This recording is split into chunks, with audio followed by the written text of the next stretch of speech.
the metabolomics. Then when you are doing the screening work and other thing phenotypically characterized, so we are calling it as phenomics.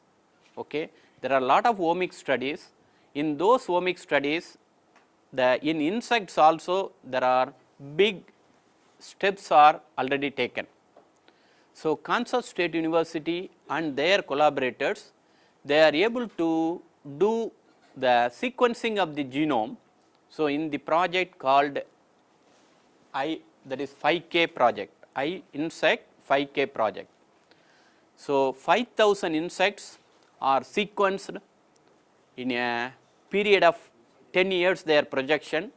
So, almost 430 arthropod genomes are now at the final stage. So, that is the I5K project is the important one, and in that they also have the insect genetic technology research coordination network. And some of you are PhD students and the MSc students. So, those who are interested in getting trained through the IGTRCN network, it is possible. They are regularly called for some of the trainings in that the genetic transformation or with the genomics related, now the genome editing or gene editing technologies in insects. So, in this network if you register, then they will send you. They have the structured training as well as the customized training also they have in that network. Okay. Then besides that, there is all kind of chemical ecology studies, now they are relating to the molecular information. So, whatever the small molecules or whatever the proteins which are responsible or genes which are responsible for various type of metabolism in insects, so they are studied with the help of a transcriptomics. So, lot of transcriptome work. So, in that their target not like a 5,000, so their target is around 1,000. So, 1K project is, that is the KITE, you can see that 1K ITE, that is the insect transcriptomic work. Okay. So, in that also there are lot of data is generated. Okay. In this genomics as well as the transcriptomics, there are lot of data are generated. Okay. They are stored in a databases. So, particularly you know that there are GenBank, and besides that these type of mega databases are created for insect alone, as like based on the individual insects like fly base or silk base, like that there are so many databases are created. And next to that, if you see that the next generation genomic tools are also used, and that the main database is on the insect base. There is a database, and they are able to say that in the I5K project, so the orders representing 35 orders and 163 families are represented, around 430 insect species, the genome sequence. So, genome, the genetic makeup of the entire organism. Okay. So, they are able to sequence all the ACGT which are present in that organism. So, what is the order, how the various type of linkage groups, or how the chromosomes, how many number of chromosomes are present in that, how the genes are ordered, or how many of them exon region, how many of them intron region. So, everything annotation, assembly and annotation, as well as the sequencing information for individual organism, especially initially they started with the organisms, insects which are related to the medical importance, then they started for the agriculture as well as the industrial importance. So, insect base gave the various type of data. Besides that, there are many sub databases, as like I told, fly base, silk base, like that there are so many organism, bee base, like that there are so many databases are available, and in that there are so many millions of sequences are available, and these sequences, this is the order of the day. So, in the genomics, but for all kind of this genomics, there should be a basic technology necessary to understand, and from that only this genomics was evolved. So, in that case, so the molecular tools are generated based on the maps, genetic maps are generated for each and every organisms. For generating the genetic map, or what is the genetic map, how the recombination occurs among the organism, okay, how the recombination distance are measured, okay, generally the recombination distance is measured in terms of centimorgan, isn't it. So, how the one gene is away from the another gene, where the genes are clustered in a particular chromosome. So, all these things how they are able to narrate with the help of a genetic mapping. So, for those genetic mapping, the basic tools are essential, they are the molecular markers. Okay. So, earlier and the various type of markers are used, even now our conventional taxonomy is using the morphological markers to distinguish the individuals, to differentiate the species or genus or families or suborders, etc., isn't it. So, in that case, how the molecular morphological characters are useful. If you are able to distinguish a copper butterfly from the white butterfly, immediately it is easy. Based on the morphology itself, we can differentiate very easily. Or if you are taking a silkworm moth, Bombyx mori, with the Assamia, that is the Anthrea silkworm, easily we can distinguish. But if it is indistinguishable with the help of the morphological markers, okay, if somebody was told that they are working on coccids, okay, coccid taxonomy, how to do the coccid taxonomy? Only if you observe under the microscope, after making the very good slides, then only it is possible to differentiate with certain characters. Even for that, the morphological characters are there. So, if it is possible with that, we can do that. So, first identification of a pest or identification of an insect is more important. So, for that, first morphology is most important. Okay. Then if it is not, then we can go for cytological markers. Okay. So, already in plants you might have heard about the Z banding or different types of the chromosomal banding technique or karyotyping. The arrangement of the chromosome in an organism can be studied with the help of a karyotyping. So, even the birth abnormalities which are present in the infants and other thing are identified based on the cytological techniques or karyotyping. So, in that case they will see that how the chromosomes are arranged. If it is a human, there are 23 pairs, how the X and Y chromosome at the last pair, 23rd pair, how they are rearranged in males and females, or if there are any syndrome, what type of defects which are present in that particular chromosome they can identify with the help of the karyotyping. Now, with the advances in our technology, we are going for flow cytometry technique and other techniques, fish technique, in order to characterize the chromosomes. But with the earlier one, with some of the dyes, we are able to band that particular place and see the variations present in the chromosome, that is also the cytological markers. Then next to that, the biochemical markers. Okay. So, in this, the main thing, what are all the composition of the particular organism. So, all the organisms are made up of the, if you say that if it is a living organism, they should deliver 3 important functions. So, they should grow, there should be a metabolism, there should be a reproduction. So, these 3 characters if it is there, then we can say it is a living organism. So, in that case, for all the 3, if it is a growth or metabolism or reproduction, the chemicals are essential. So, biochemistry, metabolism, anabolism or catabolism, all kind of things that depends upon the chemicals which are present in that. And based on the chemical intensity or chemical diversity, is it possible to differentiate the organism? Okay, they are able to differentiate. So, earlier they just take the cuticle, they took the hydrocarbon structures which are present in the cuticle. Are they differentiating the various kind of organisms? Yes, they did. Then after that, they found that there are some proteins or the enzymes are present in different organisms, but the same enzymes in different forms are present. Okay. So, different forms of the same enzymes are present in the different organisms. So, for that they call it as isozymes.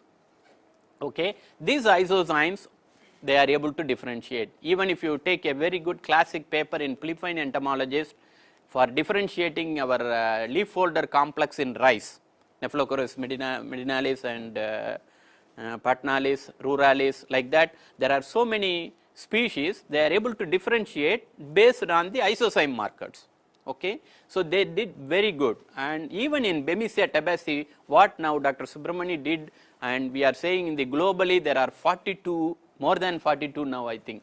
The groups are present and they are comes under the major group of 24 or 25. The ecotypes or the biotypes are present in the Bemisia tabaci, but 20 years back Dr. Palanichami from Central Tuber Crop Research Institution, Trivandrum, they are able to differentiate based on the isozyme pattern between only 2 different types. Tapioca 1, the whitefly Bemisia tabaci present in tapioca is different from other Bemisia. Even now it holds good. Just if you differentiate from any other for their work also or for our work also, it clearly characterized there is a variation, genetic variation between the, so the host associated populations are present in that. So, in that case even the isozyme markers gave the clear cut distinction between various kind of organism even in insects. Then next to that, when the level is advanced, when Dr. Andy Kumar told about you about the PCR etc. So, may I know when the PCR technology was invented or they got Nobel Prize for that, Kary Mullis? 1983, isn't it? So, after that only these DNA markers are very much advanced. Okay. So, in that case, so the before that also the DNA markers were there, but at that time the PCR technique was not there or amplification of the DNA is not possible, and it is not. For the earlier techniques, the hybridization based techniques are used. So, in that case the quality of the DNA should be of so good and so much quantity required. So, in that case it was not possible for us to get it from the individual insects. If it is a thrips, getting from individual thrips, or if it is a mite, getting from the individual mite. So, it is a, even now it is a challenging one, you have to standardize. It is not putting all the 10 group or colonies into that and extract the DNA, it is not cumbersome. So, the DNA markers are developed after that. Okay. So, what is a marker? As like we say that, so I am wearing spectacles, he is not wearing the spectacle, this is a marker to differentiate both of us. And like that, if you differentiate 10 characters, immediately you put a dendrogram, that will differentiate both. Same thing, a piece of the DNA molecule that is associated with the particular trait of the organism. So, if we take it and see that if it is a varied in their basic sequences, it may be the adenine, guanine or cytosine or thymine. So, in that, so then we call it as a marker. Okay. So, that marker, how they can be grouped. So, there are 2 possibilities. We have to do the genetic mapping. We should differentiate between the homozygous and the heterozygous. Am I right?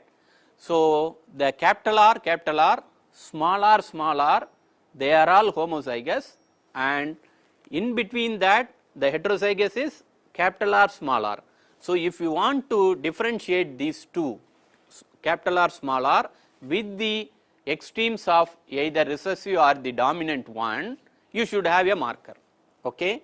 So, if you are able to differentiate with the help of your DNA marker a part of the capital R to that side and part of the small r to the recessive side, then we can call it as it is a codominant marker. Okay. So, the heterozygotes can be differentiated from the homozygotes, then we can call it as codominant marker. So, if it is not possible, only the dominance of the gene or the recessiveness of the gene alone can be differentiated just by making a presence or absence, then we can call it as a dominant marker. These 2 concepts we should first understand: dominant marker, codominant marker. Codominant markers are more useful in many of the studies compared to dominant markers. Okay. Then based on the method of detection. Okay. So, earlier the hybridization based method, then after the invention of the PCR based method. Okay. So, in the hybridization based method, the important technique is called RFLP, restricted fragment length polymorphism. Okay. So, after the PCR there are so many techniques involved. It is a RAPD, random amplified polymorphic DNA, and many things we will see one by one. Then based on the mode of transmission also. Now easily you can say that everybody is doing the barcoding. Already you got a lecture from Dr. Venkatesan, and it is on the DNA barcoding using the mitochondrial marker, isn't it? So in the organisms, besides the nuclear DNA, the DNA is also present in certain organelle.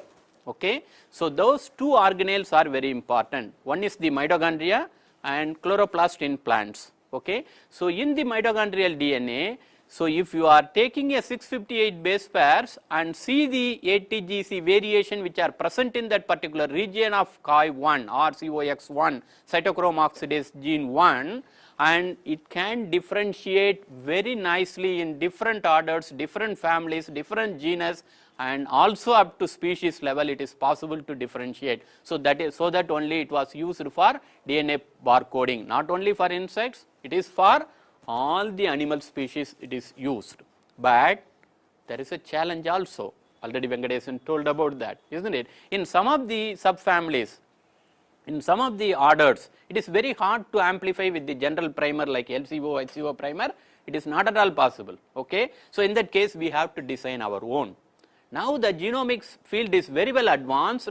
So if you take some few model insects of that particular order and see that how now the entire mitochondrial genome itself can be synthesized very easily, 20,000 rupees, 25,000 rupees, you will get the whole sequence of the entire mitochondrial region. May I know what is the size of the mitochondrial DNA in insects?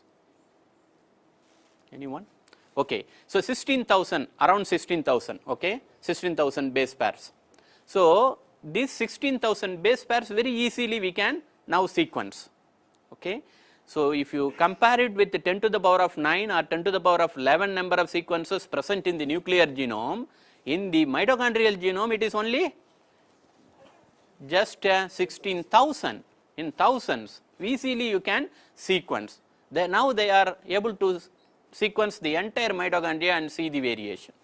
Okay, and they also sequence the entire mitochondria and design the primer where the variations are present. So sometimes maybe COX1, sometimes in COX2 or the hyper variable region between the COX1 and COX2.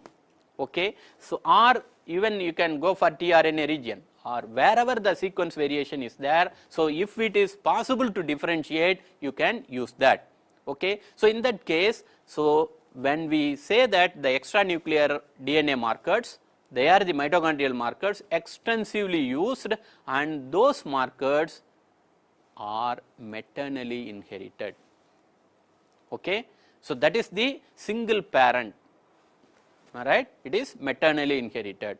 So where we can use that, since because they are maternally inherited, so from mother to offspring it goes. So we can use to study the phylogeny. So it is a phylogeny or biogeography or various kind of thing, evolution of the organisms, or is there any micro evolutionary changes which are occurring in the organisms from one generation to another generation. We are saying there are lot of adapted races, either it is geographically adapted or host adapted or various kind. When we say that, so is there any genetic association in that? So in that case they are analyzing with the mitochondrial markers. Okay, they are able to give a lineage from the one generation to another generation. So with that we are able to predict when the evolution started and what will be the outcome of the evolution in the future. Okay, so in those cases, earlier it was started, if you say a bird, they studied the bird and the louse associated with the bird, and they studied the genome of the louse, and they say that which type of bird it to be evolved. See that how much association. Okay, even now we don't have the association much with the louse. I think almost youngsters may have, I don't know. Okay, but earlier when we were kids, there are people loves were always associated. Okay. So, at that it was a major problem, not only head loves, body loves was there. Okay. So, just to see that, so those conditions, they depending upon the feather condition, feather size, shape, everything. So, the loves, the adaptation varied. Okay. Based on that, the genomics, their adaptation is different. So, based on that, it is possible to differentiate. So, in that case, maternal inheritance I told, but recently an year back they are contesting mitochondrial progression is not only maternal, some paternal inheritance is also recorded. That is for you to study a lot. Okay. Until now, whatever we studied and we worked, everything shows it is a maternal inheritance. Okay. Recently, they told that in few cases, it is also recorded paternal inheritance is also. So, uniparental inheritance or biparental inheritance, depending upon that our marker is also varied. So, biparental inheritance, if it is a diploid genome, then we can go for nuclear based markers that will be helpful for various type of mapping studies. So, that is the main one. So, mitochondrial I already told. So, it was by the Paul Hubbard, everybody should know that DNA barcoding and then 658 base pairs and identify the discovery, and the Cox one is the main genome. So, maternal inheritance and haploid nature. So, may I know what is haploid? N, single N, isn't it? So, in that single N, so how this haploid diversity which is present in that can be studied very well with the help of the mitochondria. So, if you study the haplotypes which are present in that, so that may give in future, that adaptation may give most variations in the evolutionary process. So, that only first initially we study the haplotype variations which are present in the populations, okay, which are geographically varied. So, it helps to distinguish not only closely related species, but also among different populations.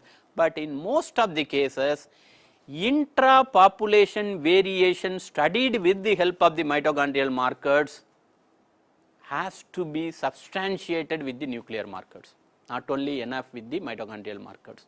Intra-population variation, okay. Intra-species variation, that is different. Okay, even intra-species variation sometimes mitochondrial marker does not address. Okay, maybe inter-species variation you can see. Genus level, no problem with the 658. In many cases, up to genus level, you can easily identify.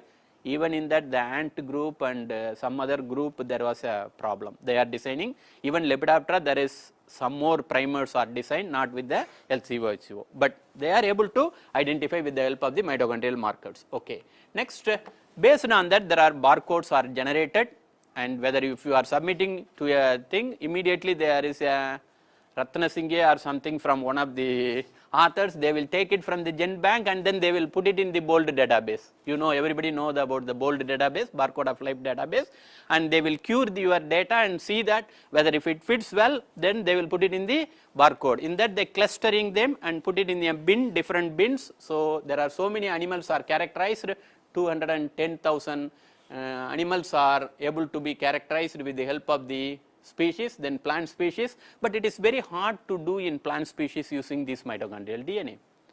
So, the ribosomal DNA give you a very good picture in case of plants. Besides that, the chloroplast DNA markers are used, and not a single marker is able to categorize as like the animals in case of the plants. We do not know what is the complexity in plants, okay? But in animals it is very easy to, even the fish, whatever the LCO, HCO, you are using in insect. But in plants, what the pteridophytes, what the gymnosperms, it is not possible to use that. So, you have to use combine the markers, chloroplast markers with the ITS region markers, so that only it is possible to distinguish. Plant scientists now, the barcoding concept itself, many places it is not worthwhile, okay. So, it is possible to differentiate, but not like as like a universal markers, okay. Then we did some of the work, collect the storage pest, So we had an Indo-Australian project. So in that we collected from different storage godowns. So we know that the Food Corporation of India, Central Warehouse Corporation. So from end to end we collected the insects from different geographical regions, all the Tribolium castranium, Rhizobertha dominica, Cytophilus voraceae, then Cryptolistes ferruginus, and in that how the population structure, how the haplotype diversity are present in that. Okay. So we are able to find in the Tribolium there are around 9 haplotypes, whereas in the Cytophilus voraceae there are 5 haplotypes are present in that, and in that just if you take the southern population alone, you can see some admixtures. The color is mixed with that, isn't it? If a population structure individually you can see that, and if it is a mixture of the color, there may be a gene flow occurs from that particular area. So like that we study the gene flow structure with the help of the nuclear markers and the mitochondrial markers. So mitochondrial markers, haplotype diversity, with the nuclear markers called simple sequence repeats, we will see, and we studied all these things. And also we studied, compared the worldwide population, Australia, China and other thing, how the variations are present in that. Okay. Next marker, whatever I told, is the hybridization based marker, that is called restricted fragment length polymorphism. If you know, I will skip it, I will go to next, because nowadays nobody is not doing much on this marker, but we should know this is a basic marker. Okay. DNA base pairing, or we can say that the probe, excellently explained by Andy Kumar. What is the difference between probe and a primer? Am I right?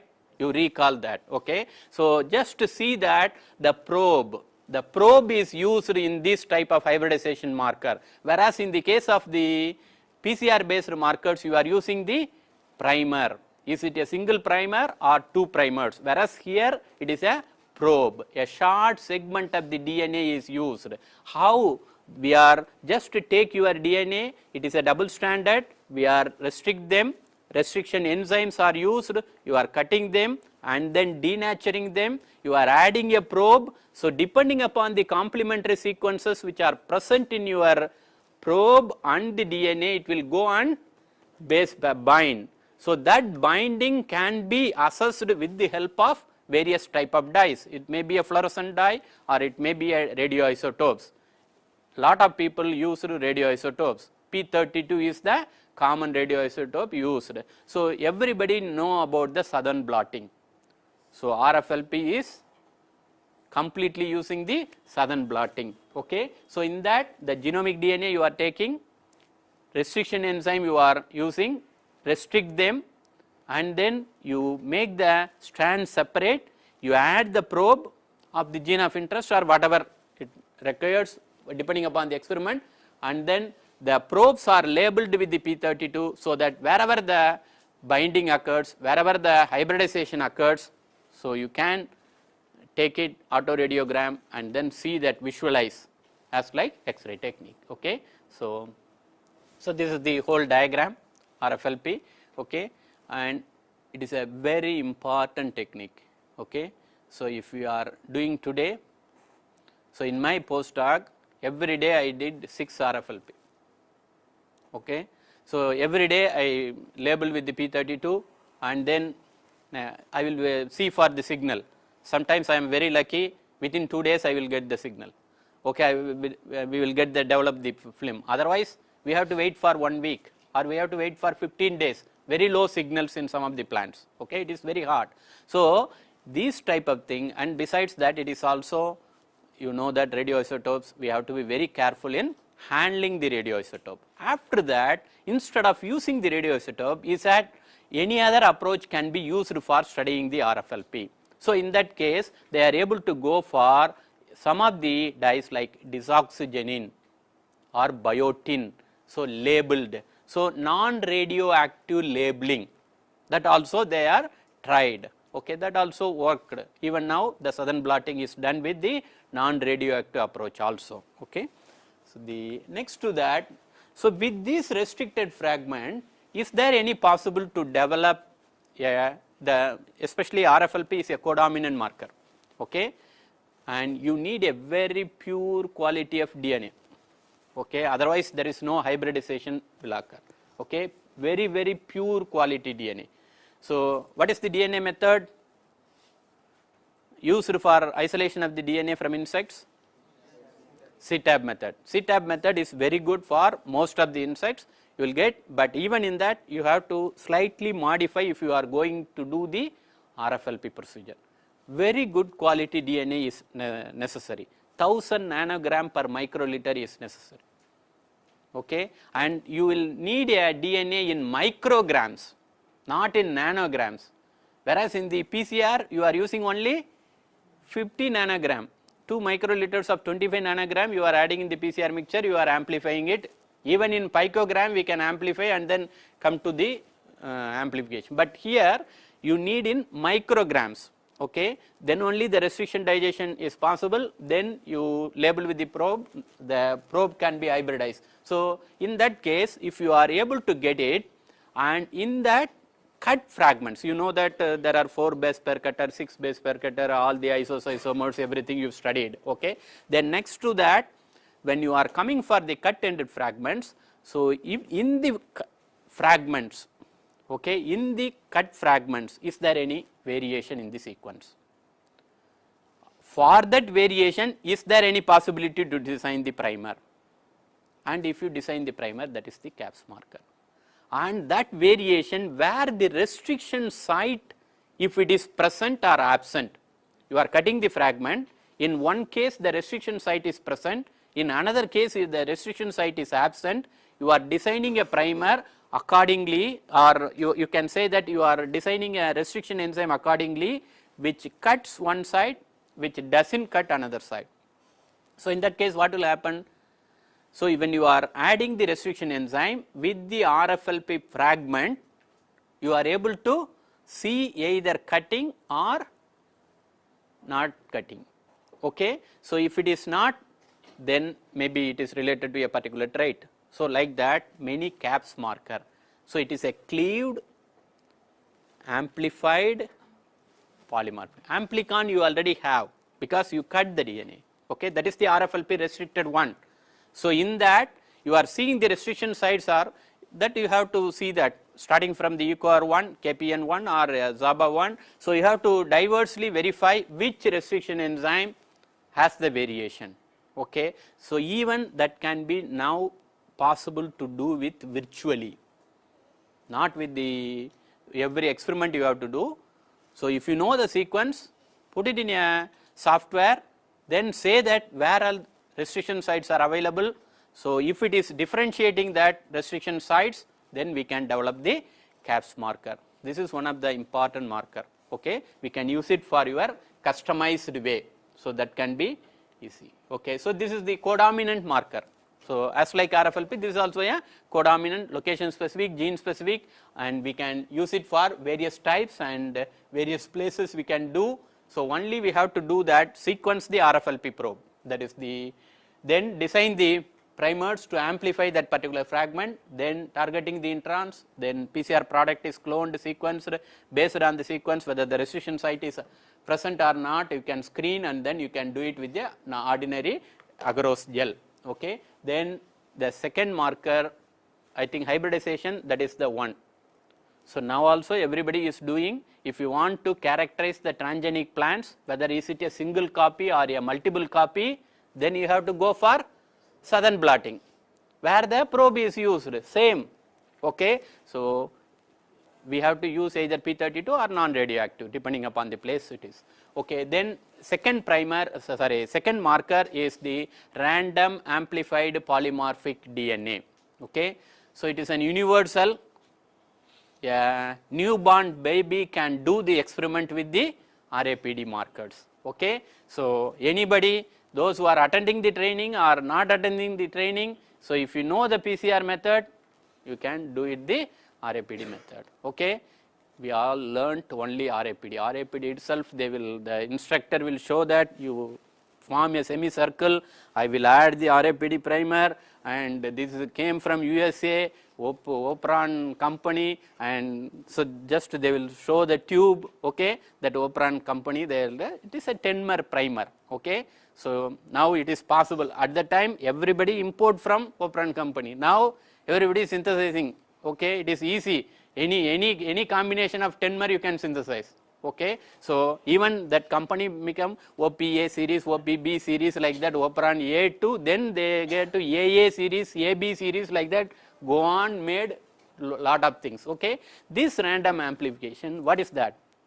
Here you know that A always pair with T, C always pair with G, that is the Chargaff's rule. So in those rule, just if you are taking it, wherever the base complementary base pairing occurs, that fragment get amplified, but it is at random. In the genome we don't know, only in a particular place the amplification will be done. So it may be in any place wherever the complementary sequences are present. So it is a random amplification. So they will say that it is not a reliable one. Okay, even if you are doing today with the same OPA primer, if you are amplifying that, and tomorrow if you are doing the same experiment, same DNA, you will get a different result. So in that case, what to do? Okay, it is not reproducible. Okay, don't think that it is not reproducible. It is reproducible, and we have to do carefully, and besides that you have to repeat the experiments. In RFLP and other thing not necessary. Here you have to repeat the experiment as like titration. How you are doing the titration? Until we get the two concomitant values you are doing. Similarly here also, until you get the distinct patterns on this experiment 2 or 3 times you have to do. That is a wonderful marker. There is no need for genomic information, nothing. You can just PCR with even nowadays it is with, we can say 500 rupees or 600 rupees you can characterize everything, and many companies are making money out of this. For students are fond of going for just doing some gel and RAPD, but it is a good marker. It is a random genomic. If it is a variation, variation is variation. Genetic diversity is diversity. But if it is a reproducible one, if it shows for both the sides, it is good. Okay, and this is a dominant marker. But you can make this dominant marker into a codominant marker. Okay, so in that case you can take, this is the RAPD marker, already you know. So with the agarose gel there is no need for P32, even a picogram quantity of DNA is enough, and you can amplify it and you are getting a fragments, etc. But with this marker, RAPD marker, you can convert it into a codominant marker, that is called SCAR marker. So the sequence characterized amplified region.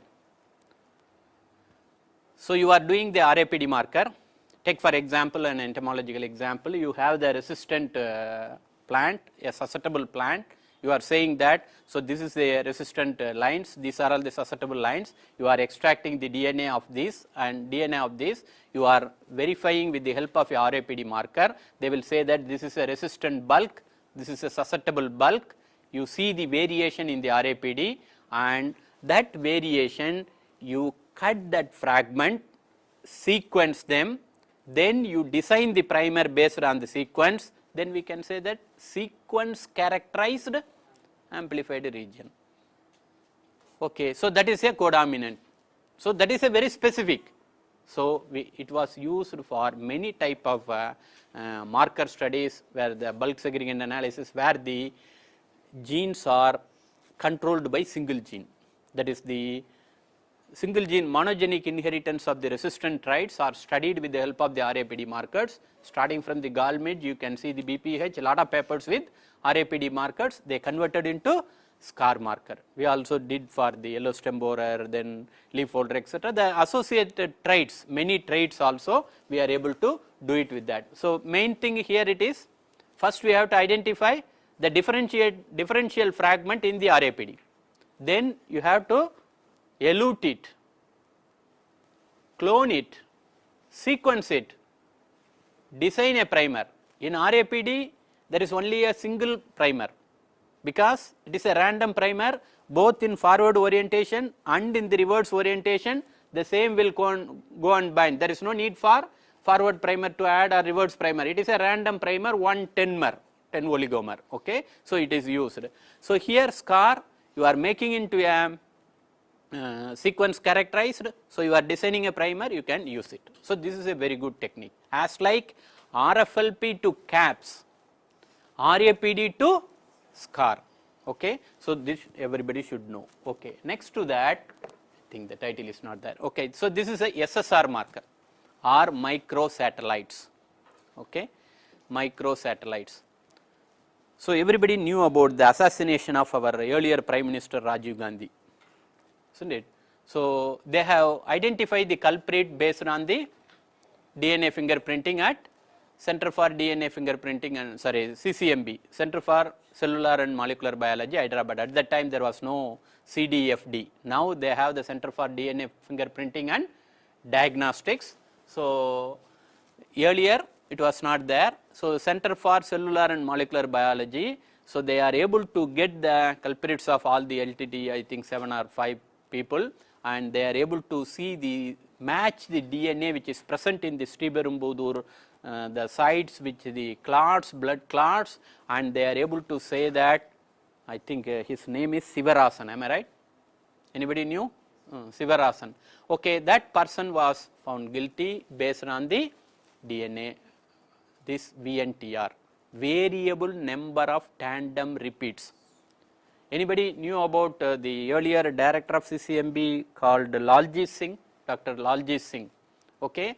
So, Dr. Laljit Singh is the person behind that, and they have taken the repeat region from a banded kite, that is a snake. From the snake they are able to see the repeat regions, that regions are variable in different organisms. They are able to see that shows the variation in human beings. Even now the work is going on in CCMB, even the caste level or the sub-tribal level. So, what is the variation among the human population based on various type of markers? SSR is the primary and SNP is also doing, they are doing. Okay, population level characterization for various type of population. Okay, so in that case, so the SSR marker, the DNA identification of the culprit, so they are able to do that, and in that there are different types, mini satellites, micro satellites, like that. So, if it is a 2 dinucleotide repeat or trinucleotide repeats or tetranucleotide repeats with they are called as micro satellites. Okay. So, they are mostly present in the intron region, they are also present in the exon region, but abundance is more in case of the intron region. Okay. So, earlier they call it as a junk region, but now says, so there is some function, structural function is also present for that particular thing. Okay. So, the SSR markers are very good markers and it revolutionized the field. Genetic mapping field was very much revolutionized after the invention of these SSRs. Okay. So, earlier RFLP mapping based genetic maps are available only for very few crop plants, but after the SSRs developed, there are so many crop plants, so many organisms, they have the genetic maps. Okay. And one of the advantages, it is codominant marker. Okay. So, RAPD is dominant, RFLP is codominant, whereas the SSR is codominant marker, and this is used for various cases. So, they do not have a problem of reproducibility, very good reproducibility. Okay. And you are able to get it the exact fragment what it is. Okay. Earlier they used to see even a dinucleotide repeat variation very easily. So, here what is that repeat we are saying? CA, or I think next I will show that. So, CA like that 10 repeats are present in one, in another case 12 repeats are present. So, 10 repeats 20 base pairs, 12 repeats 24 base pairs. So, you have to differentiate that 10 repeats region may be around 200 base pairs, that 12 repeats region 200 and just 12 repeats alone varied, isn't it? So, you have to differentiate, if it is 10 repeats 20, it is 24, only 4 base pairs variation between that. So, you have to differentiate. So, is it possible to do with the help of a agarose gel? So, genomic DNA, what percentage of agarose gel we are using? 0.8%, it is a bigger size. So, even in that 0.8% with the restriction enzyme, if you digest it, if it is a very large DNA, if you put the picture, you will get a smear. In the agarose gel, you can see a smear that shows that it is restricted. But if it is a very small genome like virus, okay, nuclear polyhedrosis virus, okay, you want to differentiate, just to take few restriction enzyme. You isolate the DNA of that virus, okay, put the restriction enzyme, see the distinct variation between the geographical isolates or between the various type of viruses easily. So, they call it as REN analysis, restriction endonuclease analysis. Okay. So, here there is no need, just a DNA isolation, you are restricting them, run the agarose gel, see the variation. Okay. Similar here in case of microsatellites, only 2 base pairs or 4 base pairs variation, is it possible to distinguish in case of agarose? What we say, 0.8% and 1% for PCR products or 1.5% for PCR products, then slowly they increase. Whenever you increase, the resolution varied. Okay. So, you can easily increase the resolution just by the base pairs we can see. So, now 3% agarose gels are used, or special type of agaroses are there to differentiate. Okay, FMC agarose, like that there are different types of agarose, or the mixture of normal agarose, low EEO agarose with the FMC agarose, they can combine and then they can also use. Okay. So, these type of things are used for microsatellites, but earlier they used the 6% urea page gel, okay, denatured page gel, polyacrylamide gel electrophoresis is used to differentiate. That very easy. Even in that, we have added the P32, label the primer with the P32 and then you run the gel. Excellent picture you will get. Okay. Microsatellites analysis. So, not even agarose gel, even now 3% it is okay, but with the P32 you will get a very good differentiation between the parent 1 and the parent 2, and if it is offspring, you will get a heterozygote, both the bands, okay, parent 1 and 2. So, easily you can see that. You can differentiate the mapping populations very easily with the help of the SSR marker. In rice, when we start the research, it is around 300 markers only in rice are available. Now it is more than 5,000. Okay.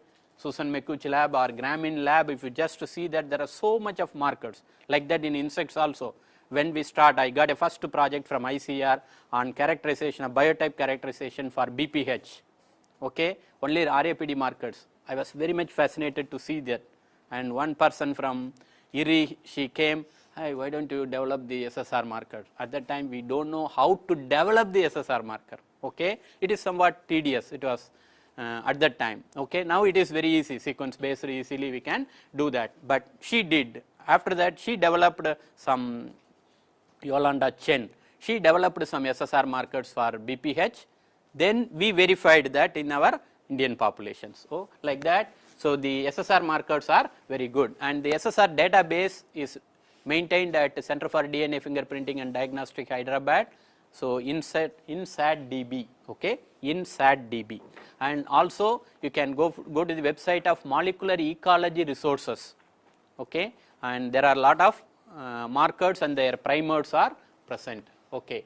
Then the people thought, not only the genomic DNA, why don't we go for the expressed sequences, okay. So, they are able to see that in exonic region is there any repeat, or in that the expressed based on a particular trait under a particular situation, these sequences are taken. Earlier, now we are talking about the transcriptomics, earlier ESTs, expressed sequence tag. Expressed sequence tags are based on the particular gene. If it is expressed, you can see that particular sequence, and that sequence, if there is a repeat region, is it possible to use that? The polymorphism is low, but you will get a specific information about the particular thing. Okay. So, the genomic information, so that they are more informative. They are low polymorphic, but more informative. That can be also used in specific situations, EST-SSR. Now, there is no need for EST-SSR. Now, you know the transcriptome sequence.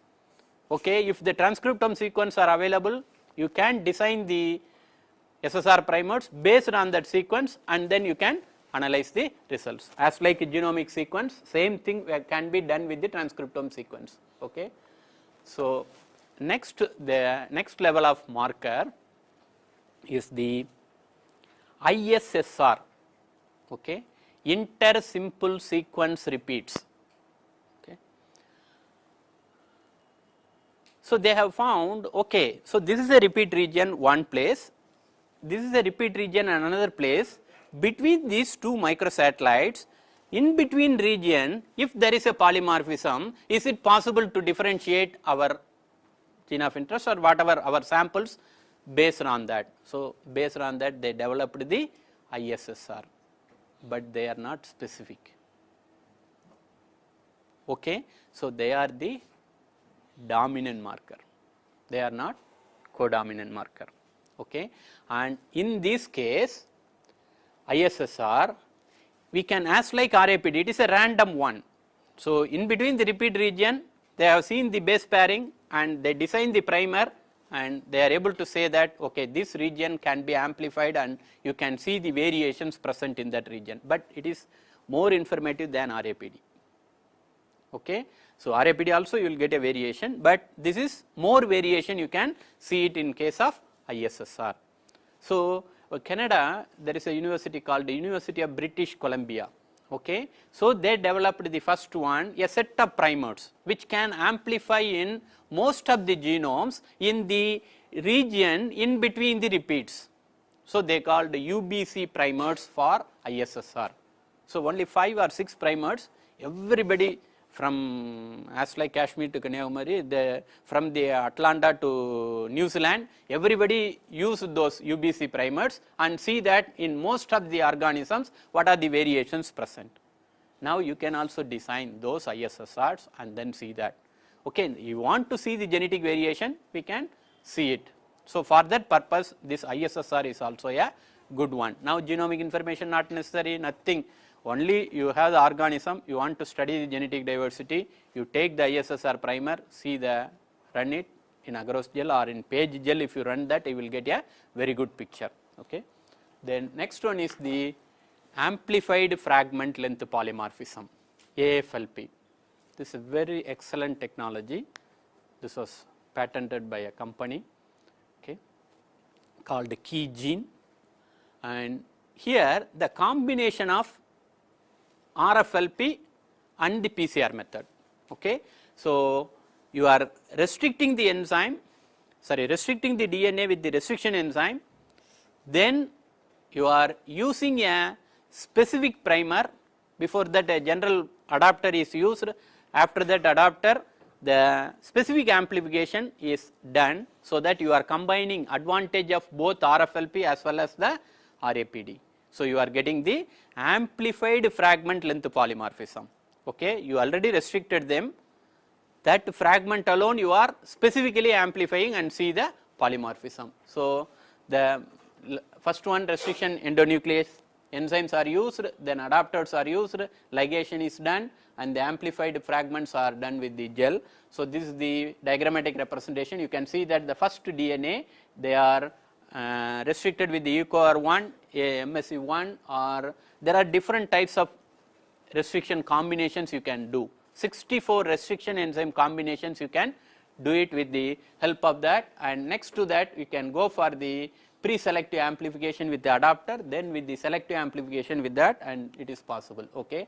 So then the AFLP is used extensively in insects also, even now it is used. Okay. One kit if you buy, you will get good, very good information for the whole PhD thesis. I think it is more than enough. Okay, one kit. It is a very good technique, but we should say that we should how to interpret the information, more informative in the gel, how to score them, how to get the bands. So that is the important one. So it is possible. Okay, excellent. Next one is single nucleotide polymorphism, order of the day. Everybody is saying that SNP. Even in 90s or 80s, SNP was identified in humans and associated with the disease. One single nucleotide variation, they go to beta thalassemia patient or the healthy person. So that can be lot of applications. You know that there is a insertion or deletion or substitution. There are many type of variations in the SNP, and only a single base pair have the variation. This can be either gel based or microchip based, or it may be of microarray, that is the chip based, or we can go for fluorescent probes. I think he explained, Andy Kumar explained the quenching with the qPCR and other thing. As like that, fluorescent probes also use the SNP calling is the important aspect, SNP primers. Okay. So I compared all the markers. I think in most of the tables you will get it. So what type of markers in what situation? All the markers have their own merits, demerits also. Okay. Codominant markers are more important than the dominant markers, that we should understand. Then besides that, that is also based on situation. Only when we want to study the genetic diversity, there is no need for going for only the codominant marker. We can use any type of marker. Okay. AFLP also dominant, and you can see that all the kind of markers. Okay. And in this I want to emphasize only the last line. You can see that 10,000 nanogram is required for RFLP, whereas RAPD it is only 20 nanogram. So AFLP 1000 nanogram and others 50 nanogram DNA is enough. So single insect, different methods, even 10% chillax, just you heat boil with that insect, you will get a DNA. So chillax heat based methods is available, kits are available. Or you can say that you take a filter paper, you crush your mealybug, put the filter paper in the buffer, amplify the DNA. Okay. So it is possible. Okay. So like that you are not getting 10,000 nanogram per microliter, it is not possible. Okay. So just based on the method you have to show. So now what are the applications? Okay. Using these markers, how we can do it? So starting from the conventional taxonomy or biosystematics, so until the toxicology, or we can say any kind of method, we can use the markers. Okay. So there are different areas: biodiversity, biosystematics, biogeography, invasive insects. Already you might have elaborately heard about Spodoptera frugivida, how it migrated to Japan now. Okay, the final destination now in Japan, maybe it may go to another place. Okay. So it start with the USA, then it came Africa, then Asian continent, now it is in Japan. So you can see that. So somebody yesterday or something, they fed on cotton also, they have put the label in Gujarat, I think. Okay. So that we have to verify. So it will be a very big problem then. Then invasive insects conservation. So even in that there are so many things. Okay. In the biodiversity and biosystematics, you have elaborately heard about molecular phylogeny, DNA barcoding, and how to do the variations, etc. All kind of markers can be used. Then biotypes and ecotypes. Here you have to first assess what is the phenotypic plasticity in the organism. That is more important. Then only we can say that what is the genetic nature of that. Here whatever we are saying, genetic similarity or genetic dissimilarity, we are associating with the molecular markers. Okay. But in the phenotypic plasticity, in the nature, there is some variation. All are human beings, but there is so much of variation between us. So we should not, how the genetic whether some of them genetic, some of them, if you take all the Japanese people, it looks like a similar for us, but there is a variation in their genetics. So like that we have to assess the biotypes, whether is it host associated or geography associated or really the genetic variation. Genetic variation may be of little in the earlier period, then go on in the evolutionary trend, it may accumulate. Accumulation of mutation causes the various things, okay, deleterious effect or the beneficial effects, and then it makes the organisms to see that they are interbreeding or not. That is the most important point. Reproductively isolated colonies only, we are calling it as different species. Based on the molecular markers, if you say that it is a different species, again you have to confirm it with that. That is the most important final point. Okay. So we can say that there are variation, genetic variation is there, but that variation is enough to be of reproductively isolated. Otherwise, they are only subpopulations. Okay, subpopulation or population level variation. So you know that host races of P aphid. In certain aphid, it only feeds on certain host. If you make the crosses with the another aphid taken from the another host, it won't mate. So in that case, it is very much important. Now they are saying Cytophilus like that. In some of the Pseudophilus in pulses, they won't with the grains of sorghum. Okay, like that there are many. Brown plant hopper with the Learsia hexandra, one biotype is there, it won't come for rice. Okay, so then the wheat Hessian fly, there are so many biotypes, cotton white fly, as like we told, Pseudoptera frugiberda, there are two type, rice strain and the corn strain, like that. Then we did some of the earlier work in 95, and then we started with the RAPD, then with the SSR we did work for the different host plant for the Helicoverpa armigera, and we published in Journal of Insect Science in 2006. So how the variation, cotton alone there is a subpopulation, so they are able to characterize in that. Okay. Then we also did with the spiraling whitefly with the DNA markers, and yesterday he might have told about the endosymbiont analysis, how best they are varied. Okay, now based on the endosymbiont we can reverse the sex, male to female, female to male, Wolbachia based.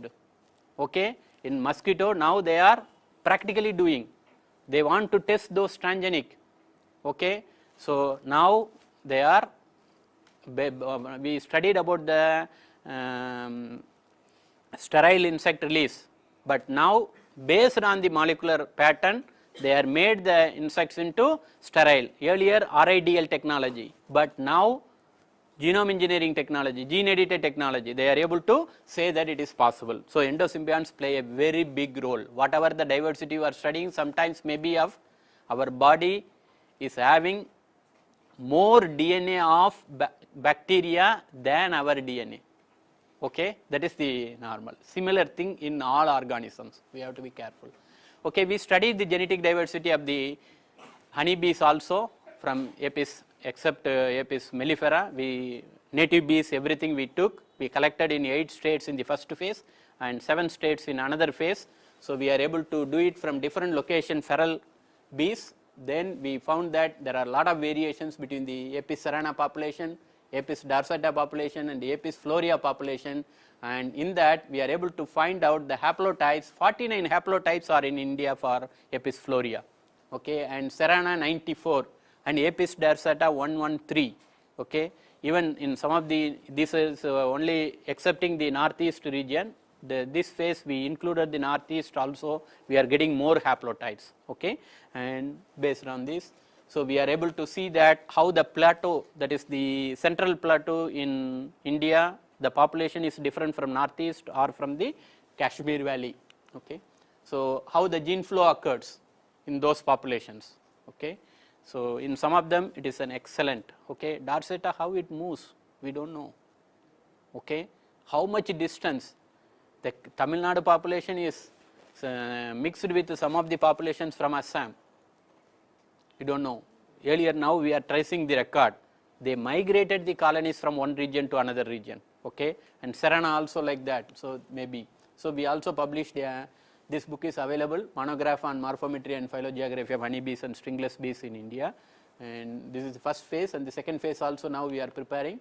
And next important one is host plant resistance. I will take a few more minutes. Okay.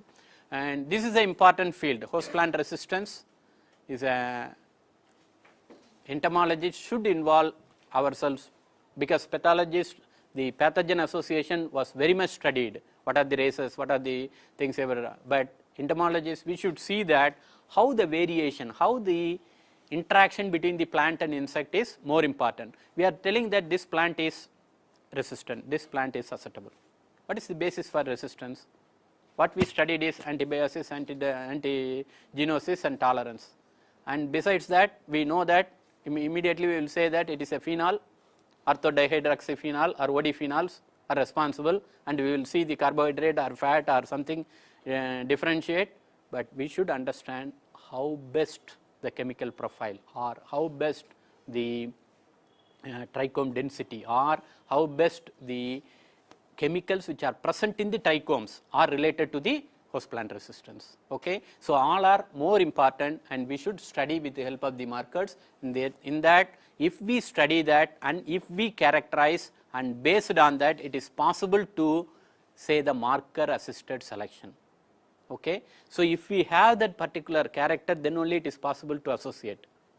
We are saying that rice yellow stem borer, the young larva, neonate larvae is not able to penetrate inside the the sheath because of the tightness. In some of the culm, the sheath is completely compacted. In some of the culm, there is a opening, so that it is possible for the 10 larvae or 12 larvae to enter inside, and one larvae is very good in piercing the culm, and then they are making the dead rot symptom. Okay. In some of them, TKM6, it is a wonderful donor for the internationally. Okay. So it has only a tight leaf sheath, nothing else. It is a non-preference character. But if you document, then only it is possible to associate that trait with the genetic analysis. Okay. So in that the monogenic character, you can easily say that, so single gene, how they are related. So BPH, now you know that up to 47. Okay, 35, 36 are very well characterized, and some more they are putting question and keeping it in the genes. The gene for gene association is present for various type. And similarly, for many pests, the inheritance of resistance is not by a single gene. It may be a oligogenic, or sometimes most of the cases it is polygenic. Okay. So in that case, you have to identify quantitative trait loci which are associated with the resistance. Okay. Or how the various type of, maybe it is in different chromosome, 6, 7, 11, 12, in different chromosome, different regions are related to the resistance. So QTL mapping is important. So for that, mapping population development is important. Anybody, can you say different types of mapping population? If you know that, we will go to next. Different type of mapping population? RILs, recombinant inbred lines. Okay, what is that? Recombinant inbred lines. Parent 1, parent 2, you cross that, you will get a F1. From the F1, so you go to F2. From the F2, you select a single plant. From the single plant, you select a one seed. So single seed descent method, you are going to different generations. So from the F2 to F6 or F7, you are advancing it, and F7 or F8, you will get a stable population. So they are the recombinant inbred. Selfing is done, so that is it a RILS, RILS. Okay, RILS. Then there is another mapping population called near isogenic lines. Okay, that is based on the back crossing. Okay, you are getting P1 into P2 cross F1, then you are again crossing with the recurrent parent. So you are going for BC1, BC2, BC3, conventional back crossing it goes up to BC6, but marker based back crossing it may go to up to BC3, you will get attain the 99%. So RILS, then besides that, RILS, NILS, DH population, doubled haploid population. Okay. So in that case, you are getting the F1, from the F1 through the anther culture, you are making into the plants, the normal plants, and that plants you can develop a series, and that can be used as a mapping population. Okay. Or F2 population itself a mapping population. That is one of the, if it is a single gene based inheritance, F2 population itself can be used. So now there is an advanced mapping population called MAGIC population. Okay. Multiple cross, advanced generation, intercross populations. Okay. So in that case, you can cross A and B, C and D, E and F, G and H. You are getting 4 F1. F1 into another F1, F1 into another F1, you cross it. So you come to a final conclusion. So in that multiple cross, you can pyramid so much genes, so many genes in that. Okay. So it is possible to develop. Now pyramiding of genes based on the molecular markers or genome wide association selection based on this MAGIC cross. Not only single pest, even for single pest, many traits can be integrated, or many pests can be integrated, or pest and disease can be integrated, or biotic and abiotic stress can be integrated through these MAGIC crosses. Okay. So then functional marker development, you are taking the different parents and you are able to take the variation association mapping. This is called association mapping. You are not making any crosses, just to take the diverse germplasm throughout the globe. Okay, you can categorize them whether they are resistant or susceptible, etc. And in that you study the variation, and that variation you correlate with the phenotype. Okay, so how it can be done? So it is a functional marker development category. And as I told, different mapping populations, and the genetic map can be, and then the linkage map can be assessed. Then you are doing the phenotyping, and you are seeing the locations at what chromosome, at what region your QTL or a marker is associated, and if it is very close to your gene, that is well and good. So less than 5 centimorgan is always preferable. Okay, so you have to see the recombination frequency. And what is the difference? Conventional backcrossing, as we say that F1, F2, you have to go up to BC6 or BC6, so you will get a 95%.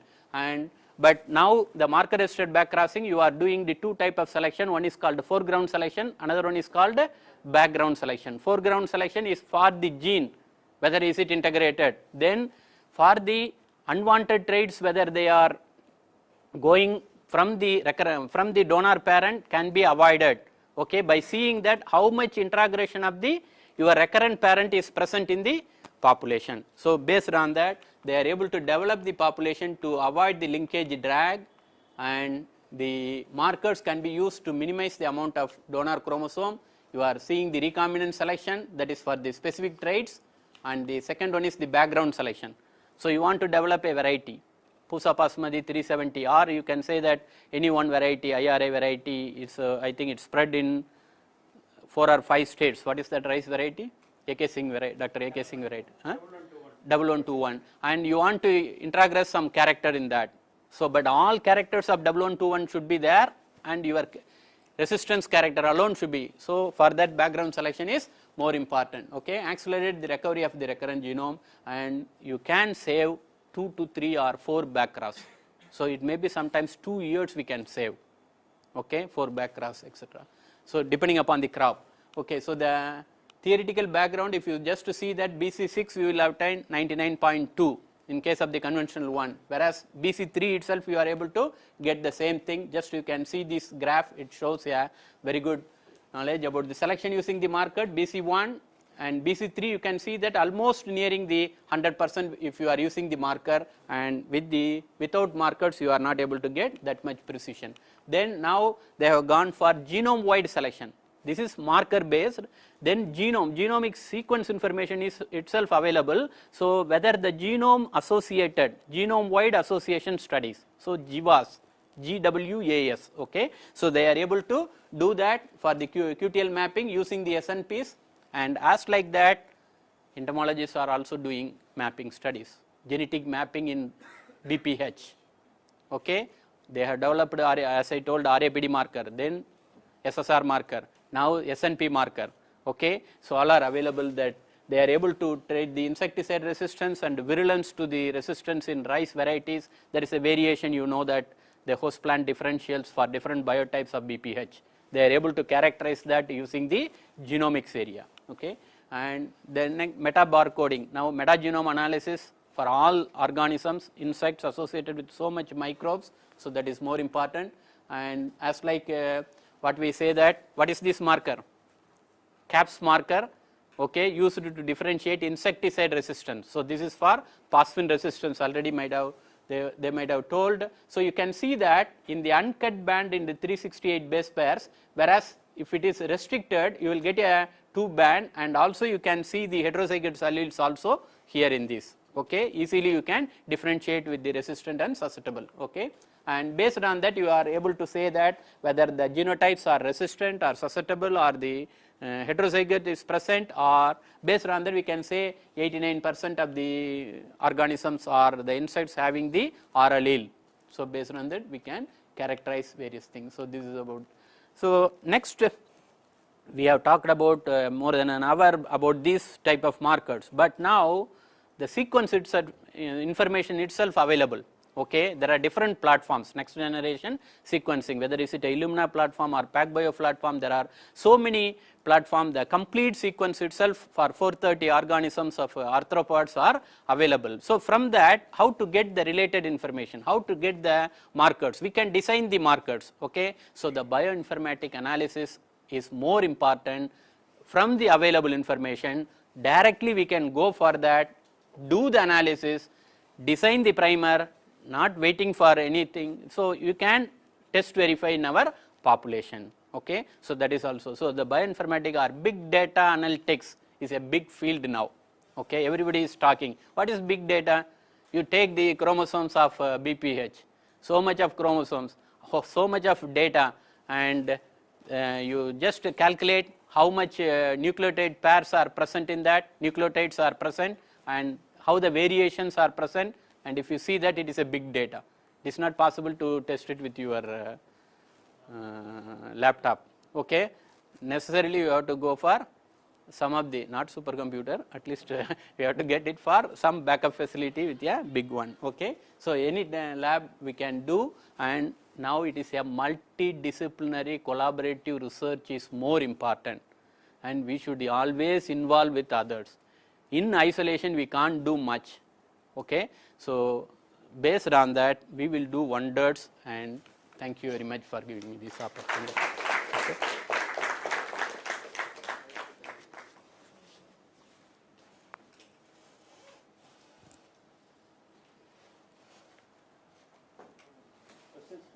Students can interact. It's not working. It's not working. Which one? Yes. I think it's not working. Audible, please. It's Please. audible, you can ask questions. Yes. Any query, clarification? I can say